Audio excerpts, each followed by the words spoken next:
First of all, somebody sent you sent a picture to our producer of your library, a collection of books you have, and I was impressed to see not only do you have Zone Theory, but you have the On Cinema Reader. That is an impressive collection of books. I got more stuff from the Tim and Eric universe in the stash. It's not just that. I'm a huge fan. I've been a huge fan for probably over a decade now. Wow, you're my hero. Really great. It's really great to be able to speak through this platform of yours. I appreciate it. Are you in Los Angeles? I don't know. You have to understand, I don't do any research when I do my show. I don't know anything about anything. But where are you? Right.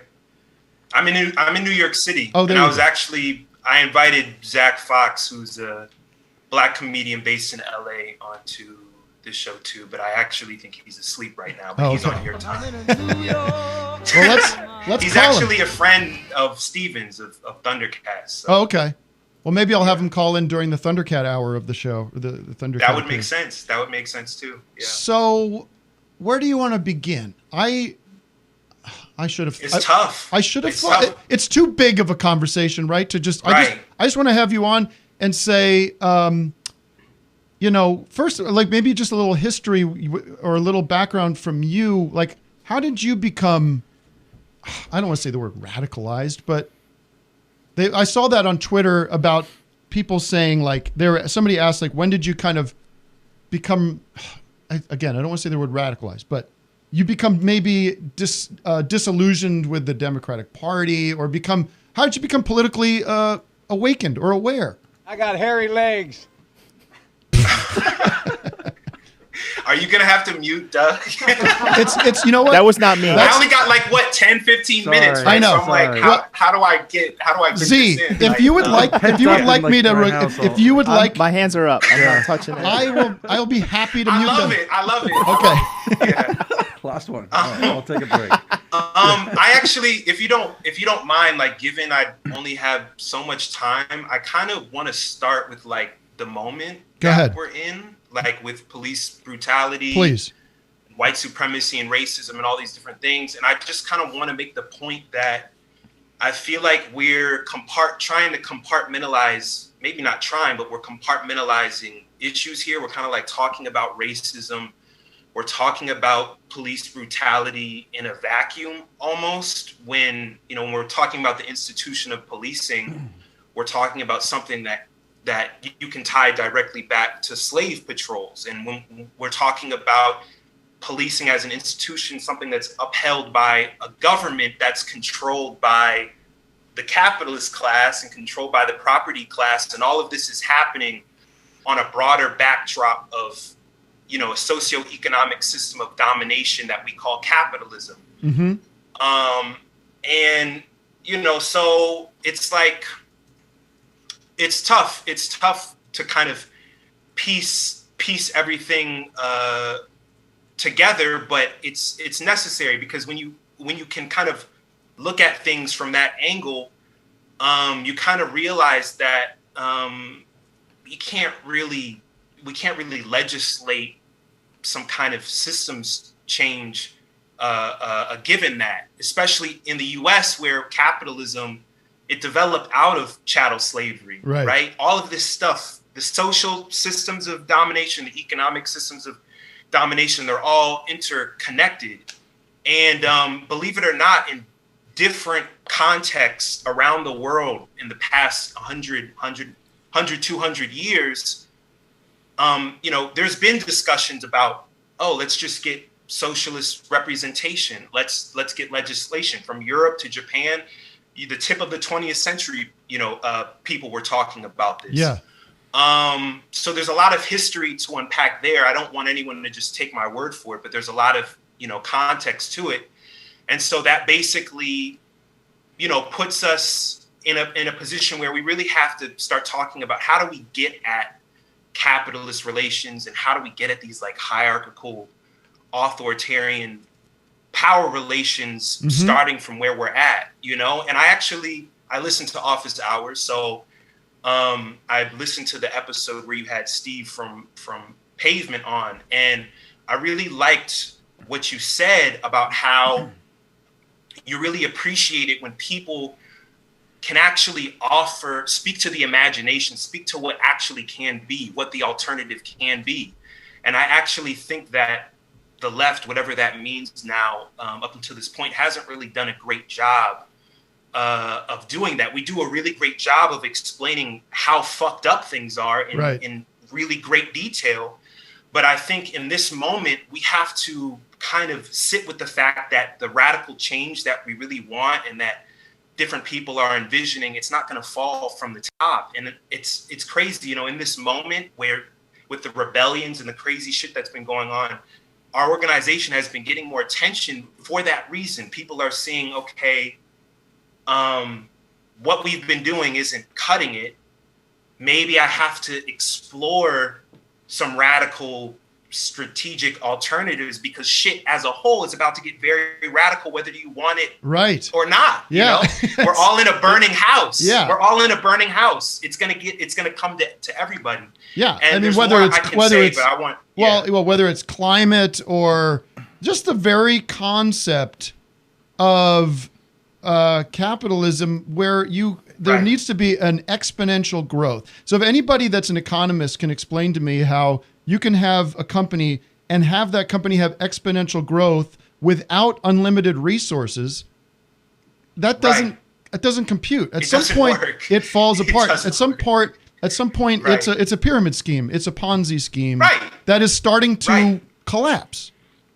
It's happening in all kinds of different ways. Right. And what I want to say to that is, for those who do have this understanding, however they got to it, it is overwhelming and it can be intimidating to look at the totality of this whole thing and be like, holy fucking shit. What in the world are we supposed to do? Mm-hmm. Up until this point, it's been a lot of reactive activism. It's been a lot of electoral stuff, millions upon millions of dollars into the electoral stuff. And I think right now is the time where we really need to start talking about being proactive and actually building socialism, like building a new world within the shell of the old and building it up to the point that it can render, you know, the status quo obsolete, meaning poor and working class people, they see what we're building and they go, geez, like why it's meeting my needs.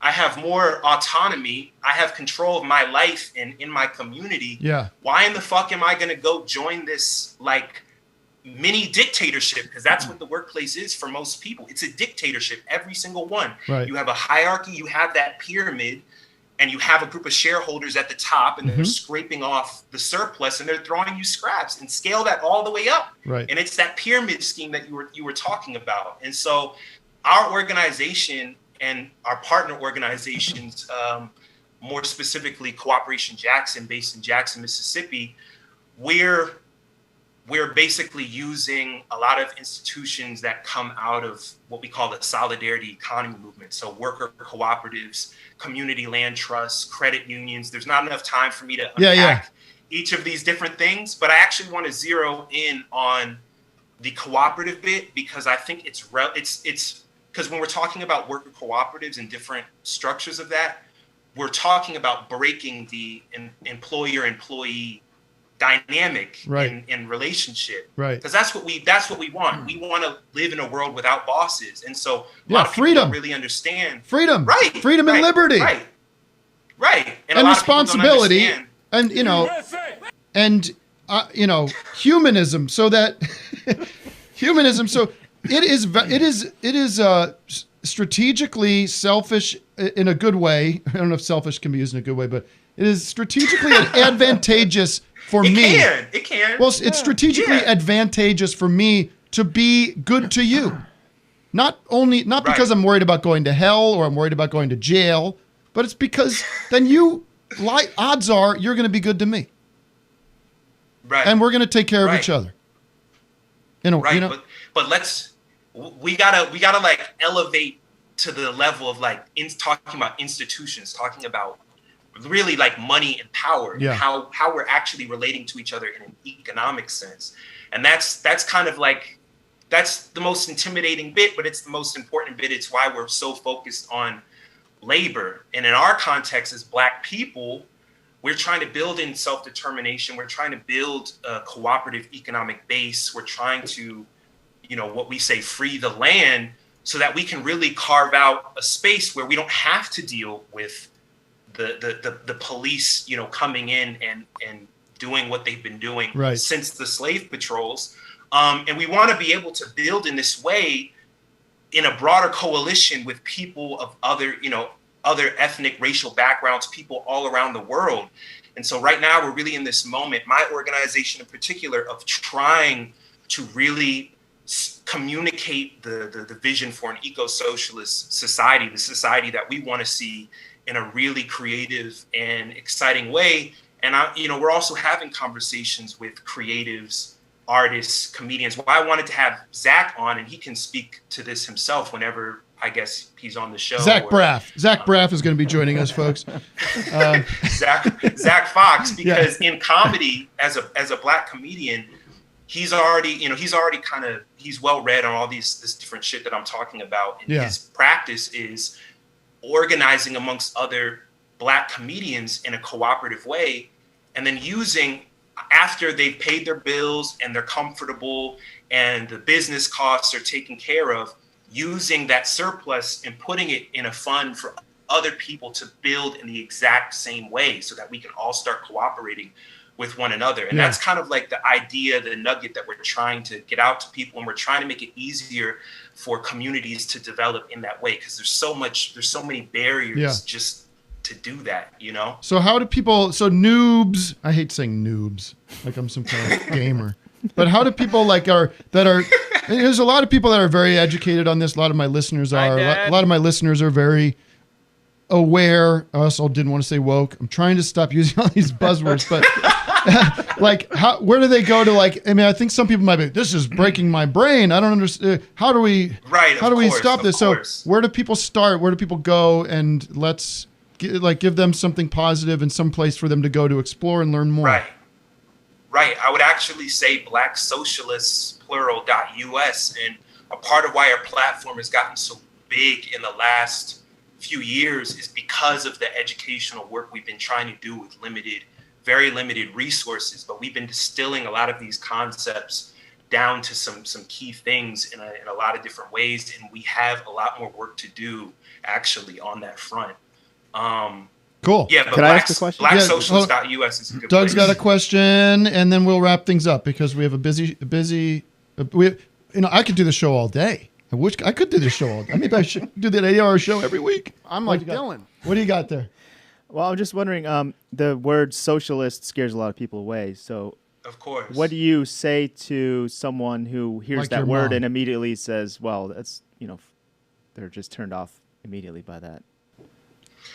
I don't know. I like to talk about socialism as economic democracy, and then I like to really bring it to the very, very micro level. Talk about democracy in the workplace. Why are we always talking about democracy in terms of I don't know, electoral politics or government or whatever? But then when we start having a conversation about why isn't my workplace democratic, it's like, I don't, there's a huge contradiction in that. And even in liberalism, we're talking about liberty, we're talking about democracy and egalitarian principles and values, but it's all kind of on paper. It's not really in practice. And it's a lot to unpack, even just democracy in the workplace, one person, one vote, how that's structured.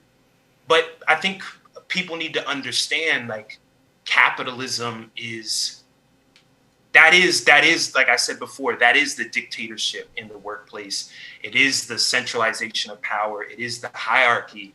We're just trying to relate to one another in a cooperative way, and we want poor and working class people to have control. And decentralization is another kind of big part of what we're pushing on. I don't know if that answers your question, but it is a lot to unpack. It's a lot, and there's going to be people that are not ready for it or not open to it. But and you can't. There's only so much arguing with your aunt you're going to want to have the energy to do. So of course, it's. I mean, let's just close by saying I think it's important that you're out there presenting an alternative vision of what the future could be. And too many politicians have stopped doing that. It's my favorite guy ever is Adam Curtis, and he talks in Hypernormalization, which is, I think, one of the greatest movies I've seen in a long time. Talks a lot about that the leaders have stopped providing a vision because they feel things are fairly hopeless, and that they're going to maintain sort of an illusion of normalcy, an illusion of how things should be, because they've created systems that are impossible to manage anymore. And that so they've created controversy and crisis. Not so much created, but they've prioritized things incorrectly. But anyways, people have stopped. Our leaders have stopped giving us a vision of what the future could be. People like you are out there actually promoting a vision for the future. That's why we need to be our own leaders. Yes. Right.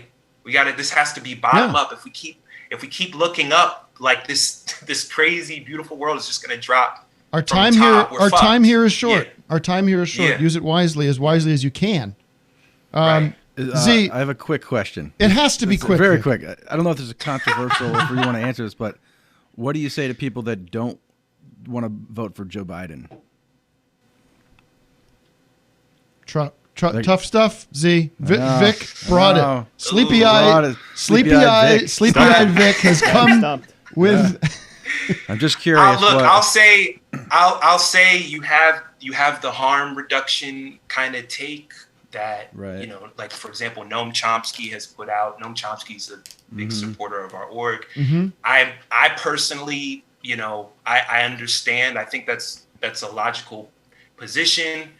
I'm kind of like, can we elevate the conversation even past the presidential election and talk about what we can do right now to just start building, because voting should be the bare minimum. And I think it's become, in some ways, it's distracting. You create this false liberal conservative, false dichotomy. And the stuff that we're talking about right now really isn't in the mainstream. It's not being discussed. It's on the edges. So it's on the fringes. How do we elevate the conversation to be like, okay, in our day to day, what are we going to do? This is what we have to do. I kind of didn't answer your question. No, that makes sense. Yeah. I think Rob Delaney, this was a while ago.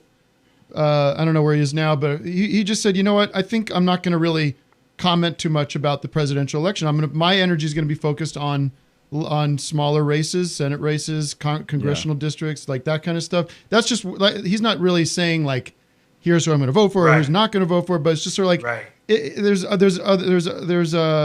a lot of places you can put your energy. Right. Can you imagine if we I'm not going to rant for another minute, but can you imagine if we could have the more local kind of focus, the municipal focus, and then pair that with economic, democratic institution building, cooperatives, communes, whatever it might be, so that it can actually be sustained, right? Like financially and show results. Results. Right. Yeah. Right. Show results. And people are held accountable. Come to our neighborhood and see what's happening here. Right. Right. All right, exactly. Z. I love you. I know already. I love you. I love you too. Deep love. So when I see you next time, I'm allowed to leave the state. I will try to seek you out. Please. And give you a hug. Much. All right, man. Yeah. Thank you for calling in. One request. Go ahead. Can we get Ralph Lucas back? James Dean? I think is he still out here? He was not in the greatest shape the last time we connected with him. He was we all get older, and sometimes it's like, well, this isn't possible.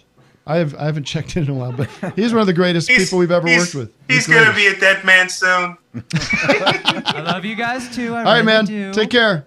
Take care. Peace. Wow. Great conversation. That's what this show is. It's a great show. Love it. It's just a great show.